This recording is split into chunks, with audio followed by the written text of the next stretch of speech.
Je me présente. Je suis là depuis toujours. J'ai vu arriver l'homme, grandir le village et assister aux joies et peines, gloire et défaites, prospérité et décadence de toute une communauté. Je suis les 4 arpents offerts par Eustachie de Corbeil, épouse de Jean d'Étampes, pour que puisse se créer une communauté religieuse. Nous sommes en l'an 1124. Selon le vœu de la donatrice, c'est la règle de Saint Benoît qui sera appliquée dans ce monastère. Une règle comportant 73 chapitres et qui est à la base de toute la vie monastique actuelle.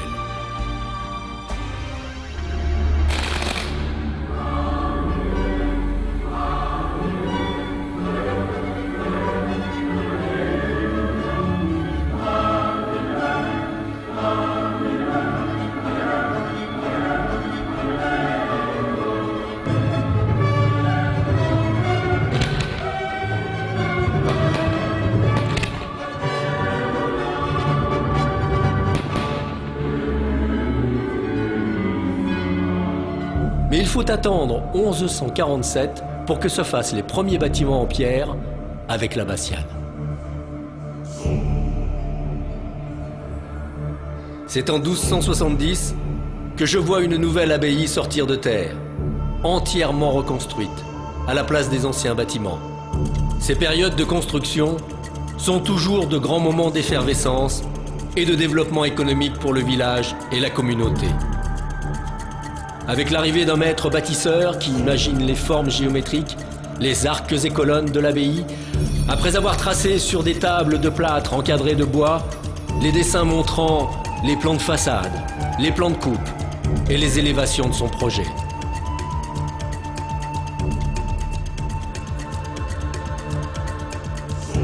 Ce maître bâtisseur rassemble autour de lui maçons, ouvriers, compagnons, apprentis, tailleurs de pierre, carriers, coupeurs de bois, charpentiers et forgerons.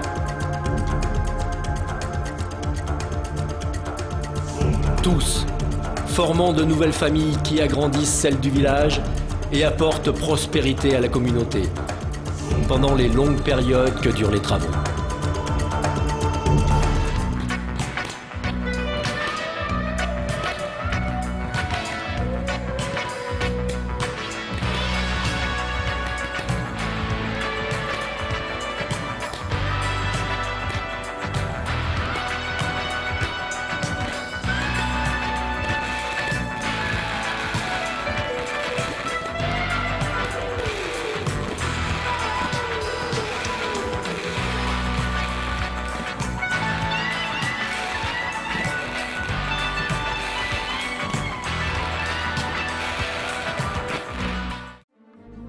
C'est en 1515 qu'un accord entre le pape Léon X et le roi François Ier donne au roi de France le droit de nommer les titulaires des abbayes du royaume. 25 ans plus tard, Marie de Pisseleu est donc la première abbesse de nomination royale. D'ailleurs, grâce à la bienveillance des rois de France qui se succèdent et qui accordent terres et exemptions d'impôts, l'abbaye Notre-Dame d'hier prospère et devient riche, se trouvant à la tête d'un immense patrimoine qui s'étend sur toute la région. Cependant, des périodes de difficultés se présentent, liées aussi aux troubles qui secouent le royaume.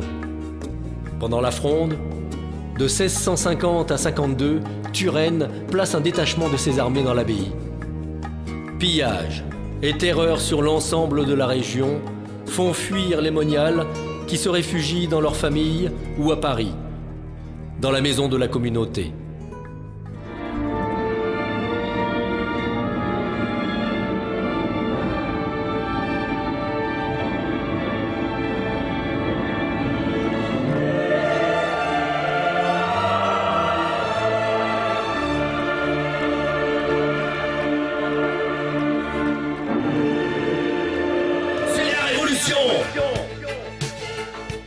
Le 10 octobre 1792, je vois la vie spirituelle quitter définitivement l'abbaye Notre-Dame d'hier, mettant un terme à 660 années de vie religieuse.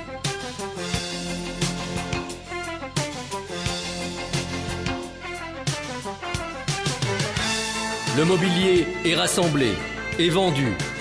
Et un an plus tard, le bâtiment est mis aux enchères en plusieurs lots, comme biens nationaux. L'église et le cloître sont démolis.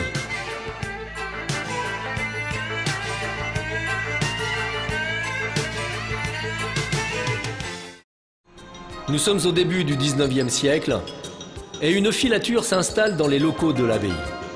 C'est dans cette nouvelle usine que je vois arriver en 1803 un jeune apprenti de 10 ans, Joseph Isidore Sanson, qui deviendra l'un des plus célèbres sociétaires de la Comédie Française. L'ère industrielle est en marche et le profit fait fi du respect de la terre, de l'air et de l'eau. Le terme développement durable est bien loin d'être inventé.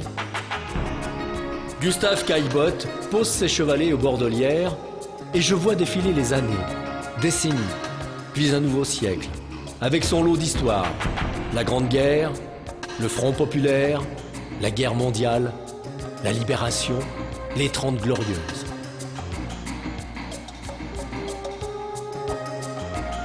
Si l'abbaye abrite au début des années 20 une pension de famille, les entreprises se succèdent, créent emplois et activités sur la commune d'Hyères, jusqu'en 1980, date de la cessation d'activité de la SNCI et de GEP Industrie. Et de nouveau, je me sens seul, abandonné, comme cette abbaye Notre-Dame d'Hyères, qui rayonnait il y a quelques siècles sur toute une région de sa spiritualité et de son pouvoir patrimonial.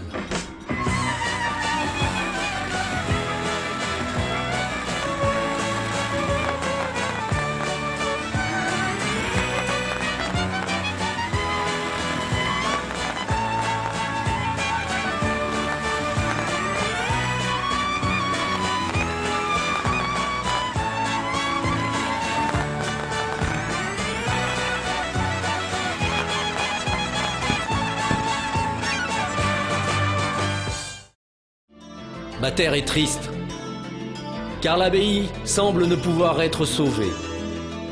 Les bâtiments se dégradent rapidement. Je ressens alors abandon, ruine, désolation, et assiste au pillage du monument.